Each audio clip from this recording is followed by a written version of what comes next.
వస్తారు కనబడతారు ఆయన కనబడిపోతాడు ఫోటో తీయాలిగా కడికి రక్షణగా ఉంటారు.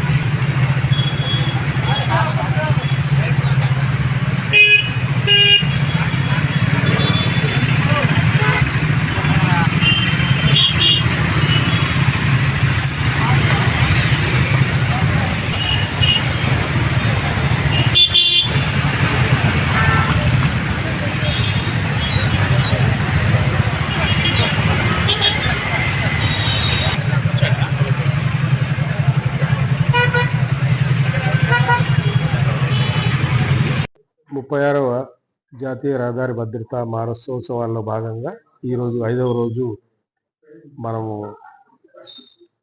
ఎన్టీఆర్ జిల్లాలో విజయవాడ నగరంలో ఒక 3 ప్రోగ్రామ్స్ని ఆర్గనైజ్ చేశాము. దాంట్లో భాగంగా ఈరోజు తనిఖీ అధికారులు నిన్న మొన్న కూడా మనకు ఎన్ఫోర్స్మెంట్ డ్రైవ్గా పెట్టాము. హెల్మెట్లు, సీట్ బెల్ట్ ధరించని వాహనాలకి వాళ్ళ మీద కేసు కూడా బుక్ చేయడం జరిగింది.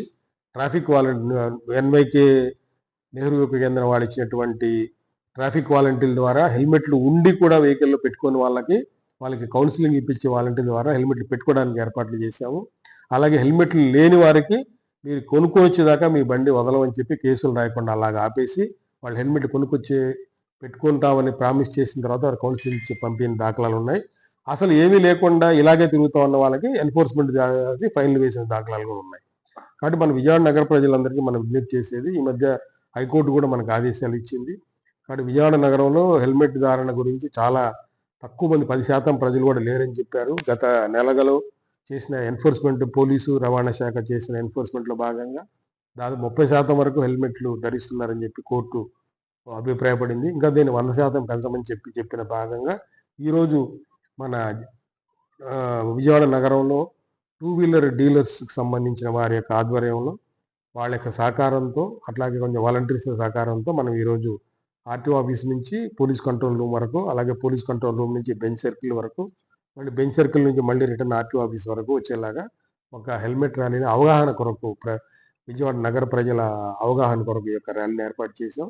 ఇవన్నీ కూడా ఎడ్యుకేషన్లో భాగంగా ఎన్ఫోర్స్మెంట్ చేస్తున్నాము, ఇంజనీరింగ్ డిపార్ట్మెంట్ సైడ్ కూడా చేస్తున్నాము. రోడ్లు పెంచడానికి, కూడళ్లలో భద్రతా చర్యలు తీసుకోవడానికి, లేకుంటే సిగ్నల్స్ పెట్టడానికి, కెమెరాలు పెట్టడానికి. మరి ప్రజలు కనుక చైతన్యవంతుల్ని హెల్మెట్లు ధరించి, సీట్ బెల్ట్లు ధరించి, ఓవర్లోడింగ్ లేకుండా ఓవర్ స్పీడ్ని తగ్గించి, cell phone driving, drunk and driving నుంచి 90% ప్రమాదాలు తగ్గించవచ్చు, 80 నుంచి 90% ప్రాణాలు మనం కాపాడవచ్చు అనేది మనకు గత 2 సంవత్సరాలుగా మనం చేస్తున్నటువంటి ఐరాడ్ ద్వారా మనం సేకరించినటువంటి డేటాని అనాలిసిస్ చేసినప్పుడు మనకు వచ్చినటువంటి రిజల్ట్. ఎడ్యుకేషన్ చేయడం వల్ల, ప్రజల్లో చైతన్యం తీసుకురావడం వల్ల, అవగాహన పెంచడం ద్వారా దాదాపు 50% వరకు ప్రమాదాలు నగరంలో జరుగుతున్నటువంటి 2 వీలర్ యాక్సిడెంట్స్లో హెల్మెట్స్ లేకపోవడంలో చనిపోతున్నారు. కాబట్టి అంటే ఇంకొక చిన్న ఎగ్జాంపుల్ చెప్పింది, నిన్న ఎన్వైకే ఆయన కూడా చెప్పారు. మరి శుక్రవారం రోజు కౌన్సిలింగ్ చేసిన రోజు ఒక అబ్బాయి హెల్మెట్ పెట్టుకొని అని చెప్పి తప్పించుకొని వెళ్ళిపోయాడు. మళ్ళీ ఆదివారం రోజు అదే అబ్బాయి యాక్సిడెంట్ అయ్యి చనిపోయాడు. ఇది ఒక అంటే లైవ్ ఉదాహరణ ఎగ్జాంపుల్ చెప్పాలి. అంటే 2 రోజుల కిందట కనుక వారు ఇచ్చిన కౌన్సిలింగ్ కనుక ఆయన కనుక పాటించి ఉంటే బతుకుండేవాడు. లేకుంటే కొంచెం సీరియస్, కొంచెం స్లోగా పోయింటే కొంచెం హెడ్ ఇంజురీస్ అయ్యి ఏదో హాస్పిటలైజ్ అయితే ఒక 2-3 నెలల పాటు ఉండి మళ్ళీ ఇంట్లో ఆయన పనులు చేసుకునే పరిస్థితులు ఉండేవాడు. అంటే హెల్మెట్ అనేది ఒక సేఫ్టీ డివైజు. వాహనాన్ని పంపినప్పుడు, వాహనంతో మనం బయటకు వచ్చినప్పుడు, ఆ స్పీడ్లో వెళ్ళినప్పుడు జరిగే ఇంపాక్ట్, ఇదంతా ఫిజిక్స్. మనం ఏదో కొత్తగా దీన్ని చదువుకోవాల్సిన పని లేదు.